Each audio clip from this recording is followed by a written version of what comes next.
toward the end of Kobe Bryant's career, Rob Pelinka decided he had to save Bryant from himself, and, well, save himself from Bryant.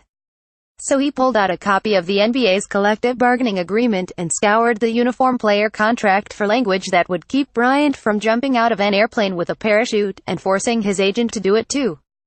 Pelinka found it, so Bryant got wiser the next time. Shortly after his retirement, the two set out on a helicopter ride and Bryant didn't tell Pelinka of his daredevil plan. Bryant and the pilot looked at each other and Bryant nodded subtly. Suddenly, to Pelinka's horror, the helicopter zoomed into military maneuvers designed to terrify the passengers, with the coup de grace coming near the end when the pilot shut off the engine in midair. "My life was flashing before my eyes," Pelinka told The Times. "I almost had a heart attack. Kobe's just sitting there calm and collected." The helicopter floated toward the ground. After a few moments of thrill-panic, the pilot turned the engine back on and brought the two old friends to safety. These kinds of experiences are common for Bryant and Pelinka. Their relationship is just one way the Lakers and Bryant remain intertwined since his retirement at the end of the 201,516 season. On Monday at Staples Center, at halftime of the Lakers game against the Golden State Warriors, the team will retire both jerseys he wore, Nos. 8 and 24, during his 20-year career. "It's the organization that I grew up loving. I studied the history of it ever since I was a little kid." Kobe Bryant on the Lakers. Since Bryant retired in April 2016, he might have physically been gone from Staples Center, but he never really left.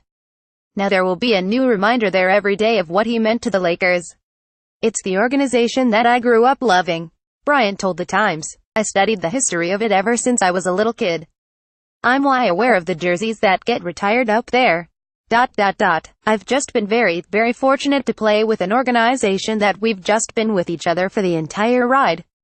To have this day come, I'm just very thankful that I've been drafted to such a class act organization." Bryant heard the news of his jersey retirement through his public relations manager, Molly Carter.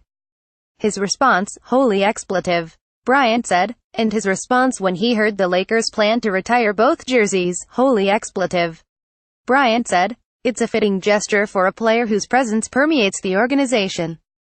Winning 5 NBA championships can do that." As the years passed and the eras of Lakers basketball changed, Bryant remained. In his later years, his symbolism became even greater than his presence on the court. He turned teammates into giddy fans, just as some of them were his kids.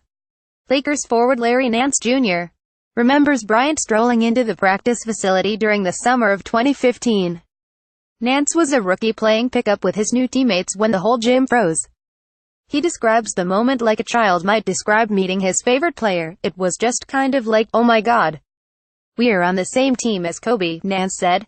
Nance remembers fellow rookie D'Angelo Russell playing at cool. He remembers Jordan Clarkson and Julius Randle, who already had played with Bryant, not having much of a reaction. "But for me and Anthony Brown, who had zero shame, we thought, oh my god," Nance said.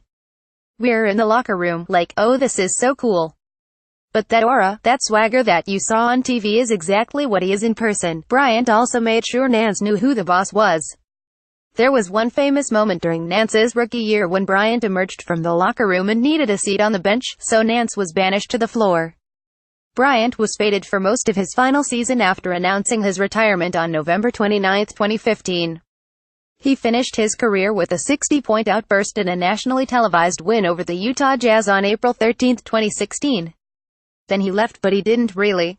The locker he'd inhabited was still his locker. When bequeathed to Brandon Ingram, it came with weight. "Every day I go into the tunnel, I think about how blessed I am to be in this position, how this guy spent 20 years in the same position," Ingram said. "I have to say it's an honor, but the most direct connection between Bryant and the Lakers isn't on the basketball court anymore. Bryant isn't even every Lakers game these days. He is what he can when he isn't shuttling his daughters to their after-school activities, or working on building the studio to produce his new media ventures."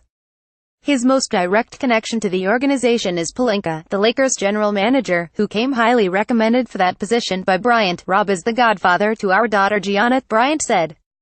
"We live down the street from each other. He and I are talking all the time. That's just the relationship we have," said Pelinka. "He's one of my best friends. I always say to people, how often do you talk to your best friends? I talk to him a lot. They talk about their families and their young children. They talk about us and books." Bryant recently gave Pelinka a copy of The Alchemist by Paulo Coelho, with whom Bryant recently had dinner. Bryant will send video of his daughter Gianna's basketball games, and show him how the girls are executing the triangle offense. And of course, they'll talk about the Lakers. When two friends chat, you naturally get advice. Pelinka said, "There are moments of that on both sides. He'll continue to call me for advice on things that pop up for him, and of course I'll do the same." Lakers TONIGHTVS. Golden State wins 730 where Staples Center on air TV, Spectrum Sportsnet, Spectrum Deportes, NBA TV Radio, 710, 1330 update. The Golden State Warriors narrowly escaped the Lakers the last time the teams met at Staples Center, back on November 30. This time they'll be without stars Stephen Curry and Draymond Green. Tanya.Ganguly@lawtimes.com. Follow Tanya Ganguly on Twitter at Tanya Ganguly.